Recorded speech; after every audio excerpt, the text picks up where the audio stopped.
Dahil ang daming sirang kamatis, kaya ayan, may naisip si Inday kung ano ang ating gagawin para hindi siya matapon, hindi masayang, ay gagawin natin siyang ulam for today. Okay, let's go.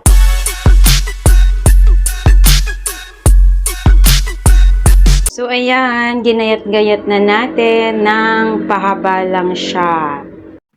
And hahatiin natin yan sa dalawa dahil marami, dahil dalawang klaseng putahe ang ating lulutuin. So ayan, imikos-mikos na natin ang ating mga ricado para sa ating ginisang kamatis. So ayan, lutong-luto na siya. Ang sarap niyan. Antay lang natin kakatas, lalabas yung kanyang katas ng kamatis. Tapos nilagyan na rin natin siya ng bagong dilis. At timplahan na rin natin. So ayan na, final na siya. Ayan na po yung itsura niya pagluto na. Ayan.